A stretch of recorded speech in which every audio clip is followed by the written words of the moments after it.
This is Boom Bust, and these are the stories that we're tracking for you today. We're talking wage growth here on the show today, specifically wage growth here in the U.S. And at the center of the debate is, of course, the Fed. We'll tell you what's going on and what to expect coming right up. Then we're bringing you part two of my interview with Peter Joseph. Now, we got a ton of feedback, both positive and negative, from part one. And part two promises to be just as exciting, so you can't miss that. And it's the end of the week here on Boom Bust, which means it's viewer feedback day on the show. Edward Harrison and I address your questions, comments, and concerns live on television. You won't want to miss a moment, and it all starts right now.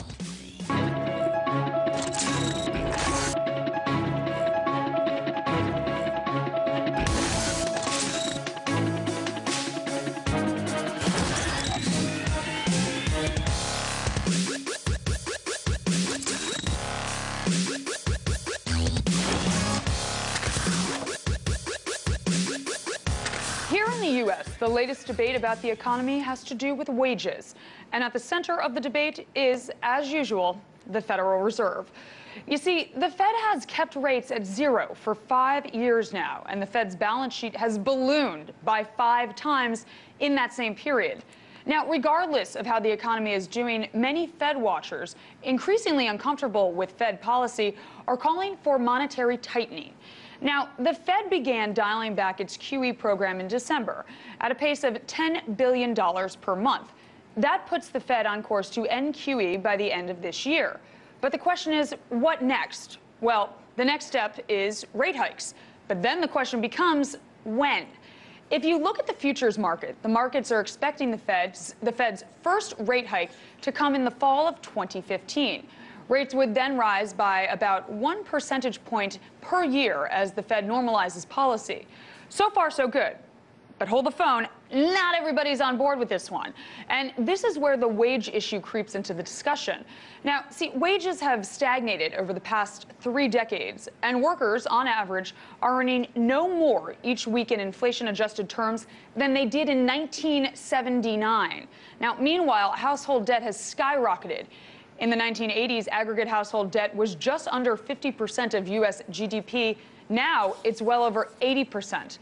Now, most economists are seeing this divergence between household income and household debt as unsustainable over the long term. But there is no consensus on what to do about it. That's the problem. Now, some economists are saying that we have to rely on the Fed to work its magic, and the Fed needs to keep rates at zero until wages eventually increase again, and as the economy moves closer to full employment. Other economists, on the other hand, are saying that much of the unemployment rate is structural, meaning that those without jobs simply don't have the skills that the job market requires, and we're a lot closer to full employment than the Fed suspects. They believe that the Fed needs to raise rates at the rate that the market expects, if not faster. Now, who's right? That's the critical question for the U.S. economy. How close are we to full employment? There it is. Critical question. If the doves are right, then the Fed's not listening to them, and tightening too soon will weaken the U.S. economy, putting all that household debt back into view.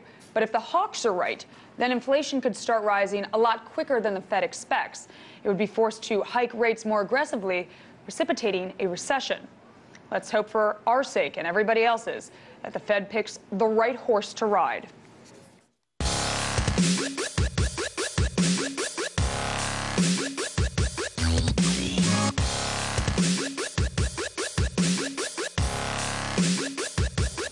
Money. It's been around for thousands of years in one form or another.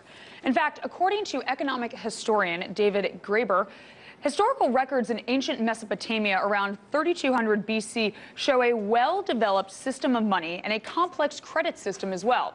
So, naturally, most of us see money as a necessity and a sign of civilization, but not Peter Joseph.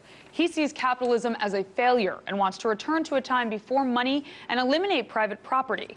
Now, I spoke to Joseph, founder and leading light in the Zeitgeist Movement, about his controversial view last week, and we heard the first part of that interview then, and it sparked a ton of commentary, which we love to hear always, and we want to show you the second part of our conversation with him now.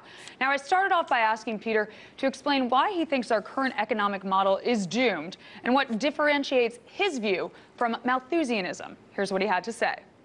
Well, Malthusianism is based, again, on that that deep, dark view that there isn't enough to go around. Now, people have been saying this for pretty much millennia. I mean, there was actually BC historians, philosophers that were talking about resource depletion back then. So there's a fear attribute that's been occurring.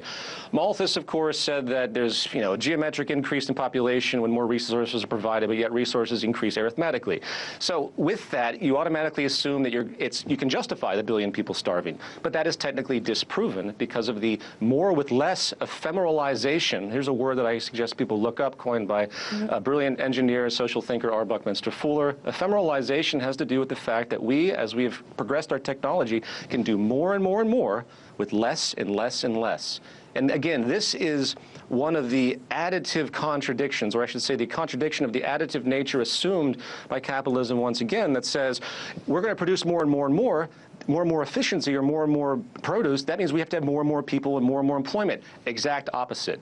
Technological unemployment is an exact result of this exponential increase of information technology that's allowing us to do more and more with less and less, which is why the real true core of the unemployment crisis on this planet, especially in the West, is not the state interference or anything else. It's the fact that we're finding more cost efficiency with using machines that can run 24 hours a day in many cases, no plant shutdowns, no insurance and everything else. So I hope that makes sense. So the Malthusian premise is utterly outdated and completely wrong, by the way. I mean, poor populations reproduce much faster than wealthy populations. It has to do with education, and it has to do with a number of factors that I won't go into, but it's actually completely incorrect. Peter, what is the doomsday scenario to this money-based economy, in your opinion? Sure. Well, I think that there are about 3 nails in the coffin. There's the debt crisis, which is wholly hilarious if you look at it in abstraction. We have the S&P, for example, said that by 2040 we're going to have pretty much 60% of all countries insolvent. Actually, most countries today are already insolvent if you use traditional standards of credit ratings and agencies that you would apply to the individual. The United States has been insolvent for many decades. This debt, there's at least a couple $100 trillion in public and private debt in the world that is literally impossible to be paid back because it's about 10 to 20 times more than the actual money in circulation on the planet.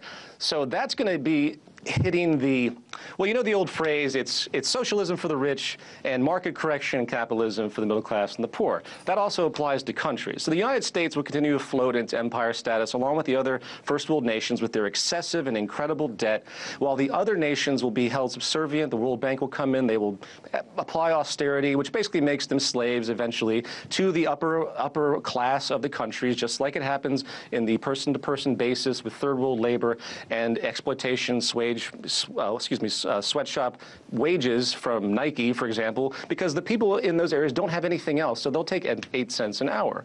So the debt issue is a huge problem. Then there's the energy crisis. The demand for energy is going to double within the next, I think, 2 decades. We also have another billion people coming. We also have an immense water crisis, as I mentioned before. These things, if you want to see real social destabilization, let's not resolve any of these issues.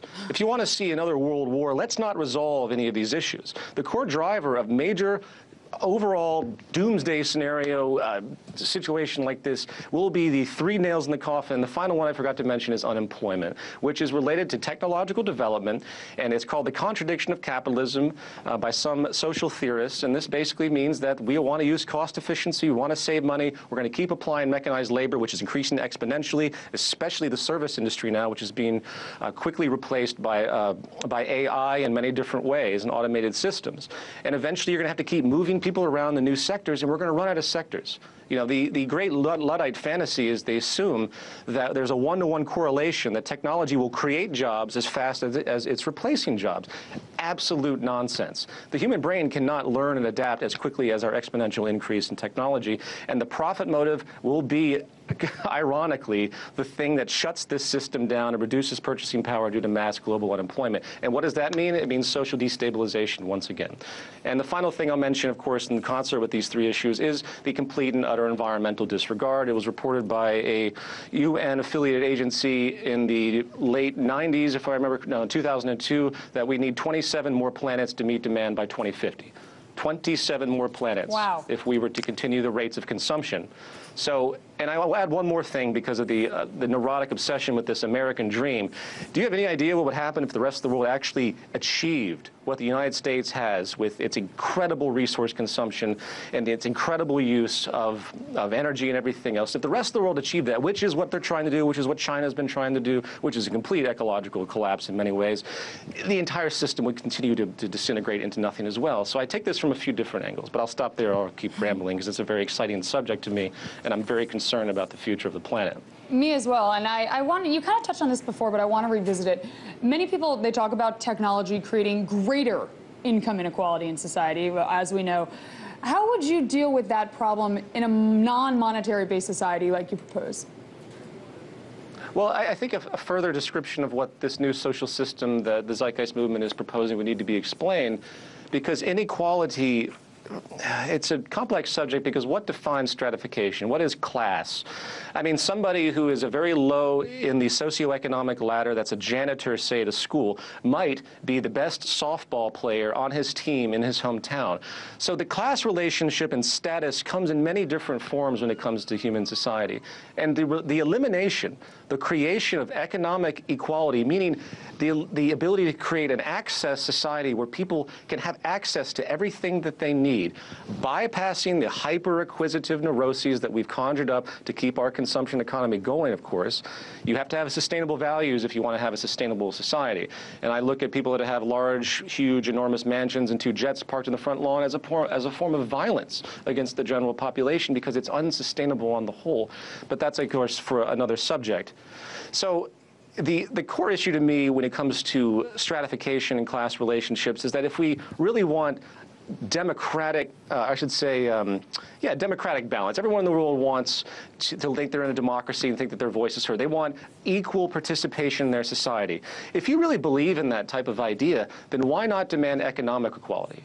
Why not demand the fact that, yes, everyone should have all their basic needs met. Everyone should have access. We should create a new social order that actually builds upon the ability to create an access abundance, which has not been the case, I'm sorry to say, since before about 20 or 30 years ago. So this is a major paradigm shift, huge, massive. We are able to provide for the entire species to meet human needs and beyond without the need to compete and fight.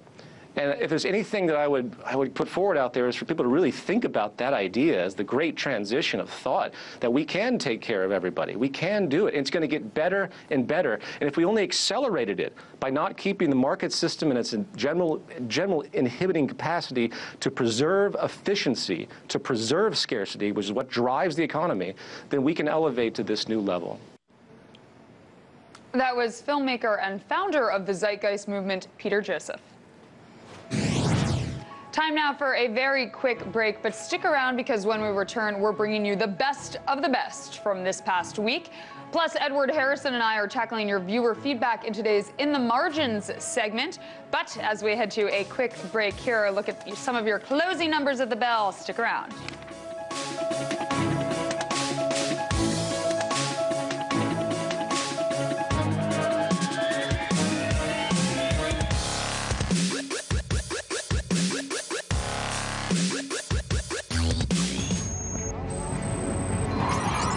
Patients are force-fed.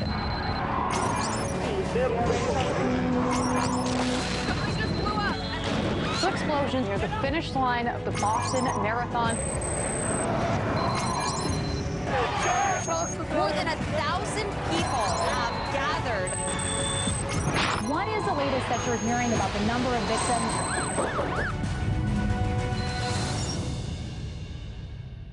We welcome Aaron Aid and Abby Martin, 2 of the terrific hosts on the RT network. Boom Bust, it's going to give you a different perspective.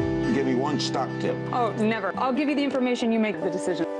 Tell me about how breaking the set works. It's a revolution of the mind, it's a revolution of ideas and consciousness. Are you frustrated with the system? Yeah, extremely. Your politics would be described as angry. I think I'm a strong female. Are you single? I've got a quote for you. Let's make it tea time. Stay away from that story. Let's get this guy elected. Let's smear that guy. Instead of working for the people, politicians and the mainstream media are working for each other. Bribery, staged events, bias, propaganda. I think I'd rather play alone.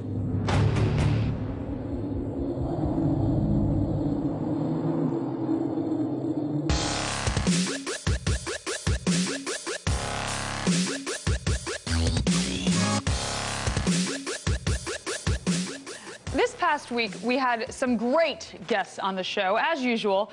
So it's time now for our Best of the Best segment, where we show you some of the top highlights from this past week. First up is Dennis Gartman's thoughts on the meltdown, not just in Mr. Copper, but in a number of industrial metals. Then we have Jim Rickards giving us his take on the structural issues in Japan as they battle deflationary demons. Plus, we've got Thomas Pally on wage growth, or lack thereof, and the capture of the economics profession, which now seems to believe wage growth is just wage inflation, and it has to be stopped. You won't want to miss that one. And we round it all out with John Molyneux and his take on Japan, too. He thinks the currency is headed to 200 yen to the dollar, and he wants to pay off his mortgage with it. Take a look. Let's look at commodities. The CRB Commodities Index is staging a return on the back of a rally of ag commodities like wheat and corn, but Dr. Copper is telling us something different. Now, that chart looks weak. What do you make of this dichotomy? Well, first of all, let's take Dr. Copper and let's take his PhD away from him. But let's give Dr. Copper a master's degree in economics. Let's give tin, zinc, aluminum, and copper in aggregate a PhD in economics. And I must admit, of the things that I watch, the fact that the base metals are acting as poorly as they are in the course of the last 3 weeks does cause me some concern. It's clear that I think the economy is doing better. It's clear that I think not just the United States, but Europe and Asia are going to be doing better.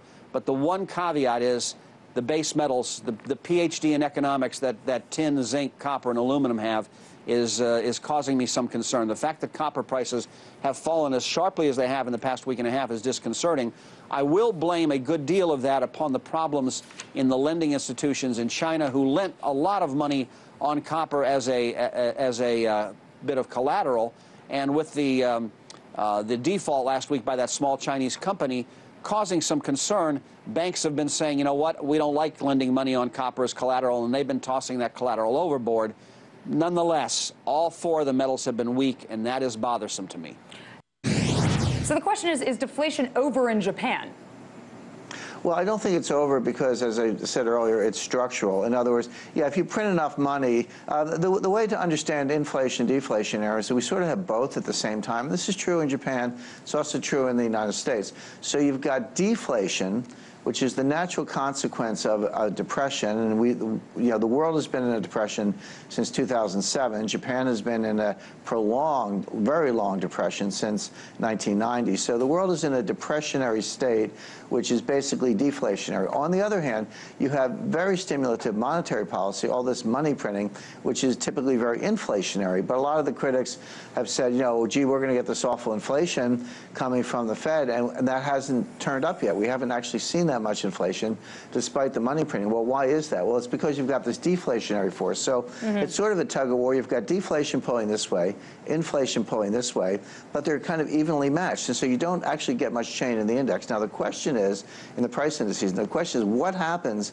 when one side or the other wins? If deflation wins, you could have very rapid deflation. If inflation wins, which should basically be a change in behavior, psychological change that increases the velocity of money, then inflation could take off and spin out of control, as it did in the 1970s. So the tricky thing for investors, obviously, Aaron, if you knew whether we were in for inflation or deflation, you would know how to position your portfolio. Very well. It could, right, exactly. It could go either way. Now, I don't think the inflation is going to go very far in Japan because the deflationary forces are so strong. They're also structural, and they also have not been addressed. You've got a demographic weight in Japan, but you've got other problems as well. They propped up all their big banks. You know, you go back to 2009, 2008, you could hear Bernanke saying, we're not going to make the mistakes of Japan, referring to the 1990s. Well, guess what? We've made every single mistake that Japan made. You know, banks that should have been shut down were preserved. Assets that should have been written off were left on the balance sheet. The whole thing was locked in place. It was propped up with government guarantees and money printing, but it shouldn't have been. It should have been allowed to collapse, and then from that you can get new banks with clean balance sheets, restructured banks, and then the economy could grow from there. So we've actually repeated the mistakes of Japan. It's no surprise that we're not growing very well. Last week, University of Oregon professor Tim Dewey, he wrote a post that seemed to indicate that over the past 30 years, the Fed tends to tighten before wage growth accelerates beyond 2%. Now, I want to throw up this chart so that you can see it too. Here we go. Now, wage growth and federal funds rate. Now, what do you make of this idea? Well, I think Dewey is absolutely right. That's the facts, and it's speaking back into this financialization narrative.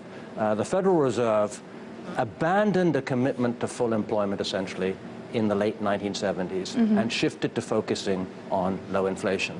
And underlying it was this, its justification came from the economics profession, which basically said the Federal Reserve can't do much about employment. Right. And therefore, all it should do is focus on what it can do something about, which is inflation. And that's dead wrong. It turns out that not only can the Federal Reserve do something about employment, but when you focus just on inflation in this way, you end up squeezing wages and shifting the distribution of income from wages to profits. So that's how the Federal Reserve and what's gone on over the last 25 years has fed into this financialization issue. And this is what we have to hope for, and this is where we have to keep the eye on the ball now. Maybe Chairperson Janet Yellen is going to be a different policy operator. We need to put pressure on her to make sure that she does not step on the brakes before wages start to increase. It's going to do precisely what Abe and Kuroda-san wanted to do. If you fast forward to 2012, 2013, and you're Abe, and you look at the problems that Japan has, and you go, oh my God, what do we do? And the only thing I think they could do, among their choices of disasters, is to monetize the debt, which is what they're going to do. They're going to move that massive government debt that you were just referring to, which is probably going to be closer to 250% by the end of this year. They're going to move that off the books of their banks and their pension funds and so forth and onto the balance sheet of the central bank.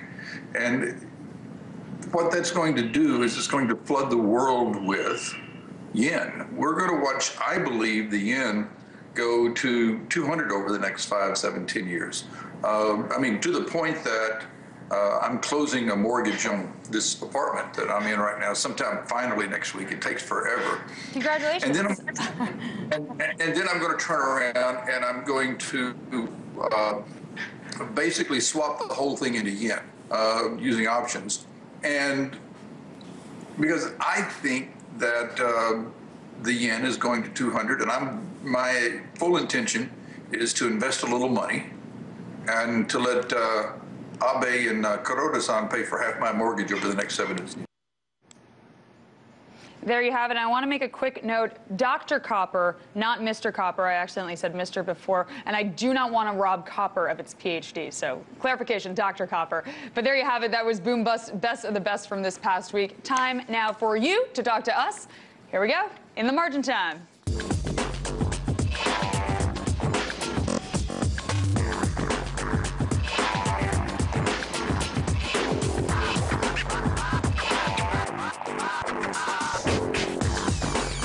Margin Tiempo with Edward Harrison. We happen to do this at the end of every week, and we're doing it for you right now.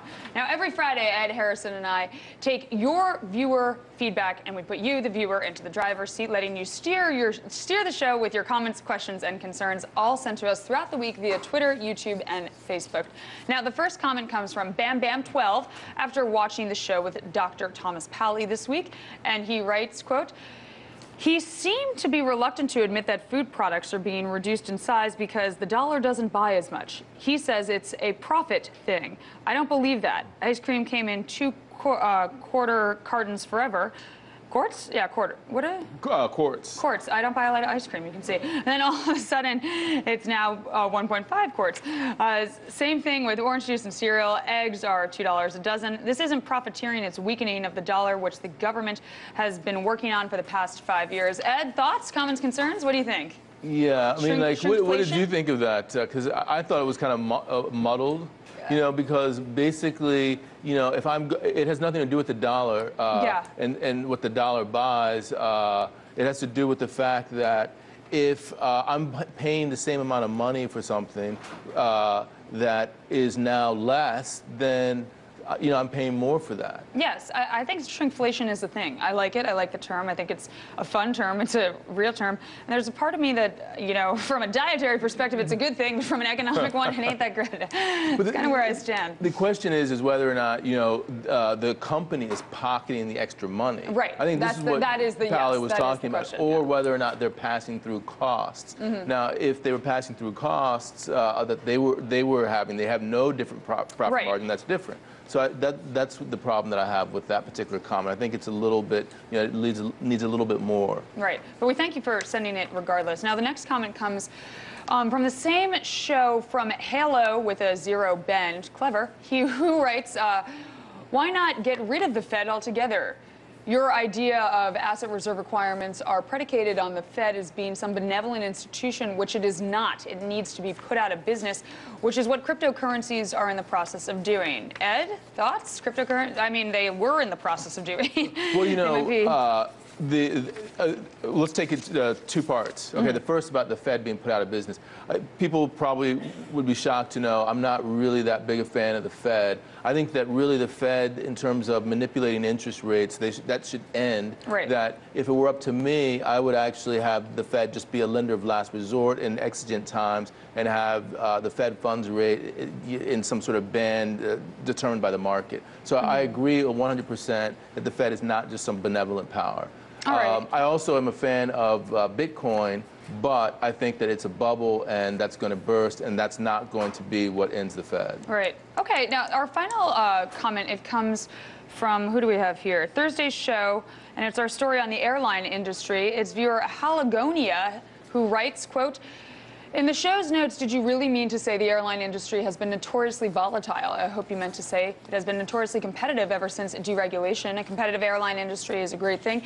It's what allows middle-class people to enjoy the convenience of air travel. Now, I want to say, yes, it has been notoriously volatile, and yes, deregulation has been a good thing for the consumer, but from an investor standpoint, it has been volatile, and it's not a good investment. I want to make that very clear that, yes, it's been volatile. Deregulation's good for people to buy tickets, but not if I wanted to invest in a company. Do you not agree? I agree 100%. And, you know, Warren Buffett has said that it's a terrible investment. He would never do it again. And he's pretty good at investments. Exactly. And so that tells you it right there. There you have it. That's all for now. Ed, thank you as always. But you can see all segments featured in today's show on YouTube at youtube.com/BoomBustRT. We also love hearing from you, so please check out our Facebook page at facebook.com/BoomBustRT. You can also tweet at us at AaronAid, at EdwardNH. From all of us here at Boom Bust, thank you for watching. We'll see you next time. Ciao.